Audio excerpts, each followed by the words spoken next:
Welcome to Miami Heat Zone Podcast. We're pushing to 6,000 subscribers. Make sure that you guys hit that subscribe button, and thank you for all the support. The Miami Heat, they lose last night to the Chicago Bulls, 114-109. This Miami Heat team stinks, bro. Right now, we are 29-34. We are 9th in the Eastern Conference. As of today, we would get the 11th and the 20th pick in the NBA draft. You can't blow all these leads and tell me that something doesn't need to be shaken up.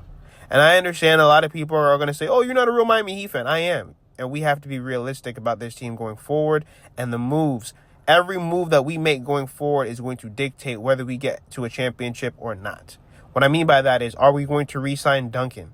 Next season, his contract is partially guaranteed. What are we going to do with him? Do we see him as a long-term shooter on this team? Tyler Hero. I think Tyler Hero, he's had a great season, all-star season, even though he does look a little bit tired out there. He's struggling with his shot. This is the highest his value has ever been. Do I necessarily want to trade him? Not necessarily, but I know a lot of other Miami Heat fans do, and I would at least see, okay, how much is he worth on this market right now as a young star in the making? Now when it comes down to some of the other guys on this roster, Jaime and Jovic, what do the Miami Heat see in them? How far can they really take this team? And I know it's hard because they're so young.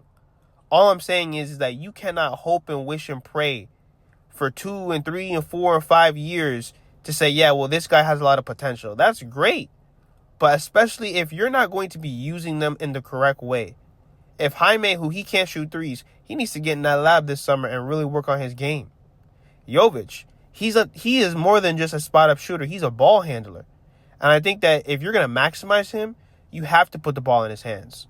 Andrew Wiggins, I like Andrew Wiggins a lot. You know, he's been playing pretty well for the Miami Heat when he's available. But where do the Miami Heat see this team with him? I mean, is he a long-term piece?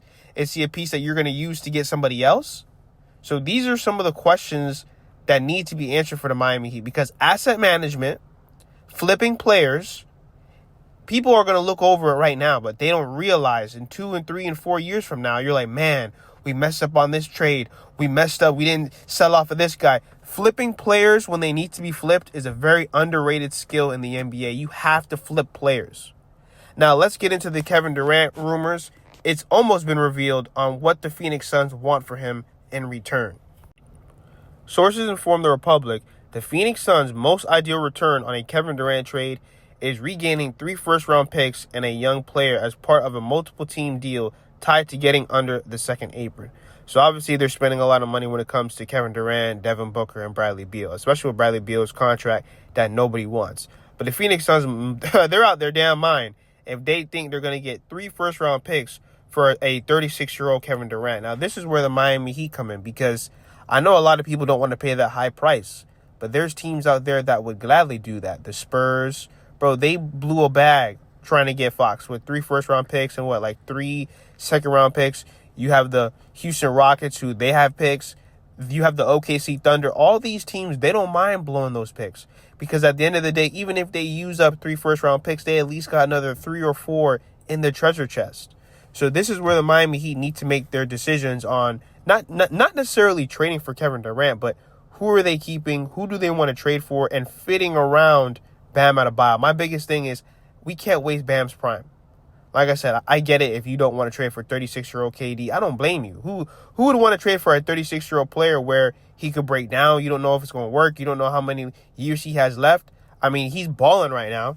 You know, he is averaging 26.9 points per game, 6.1 rebounds, 4.3 assists, 52.9% from the field. So he is far from washed. But at the end of the day is that he just does not fit this time crunch with the Miami Heat with Bam, Tyler. And like I said, the biggest thing is Bam's prime. There's no way that we can sit around here and waste that. But let me know what you guys think in the comments. Make sure that you guys hit that subscribe button, and thank you for all the support.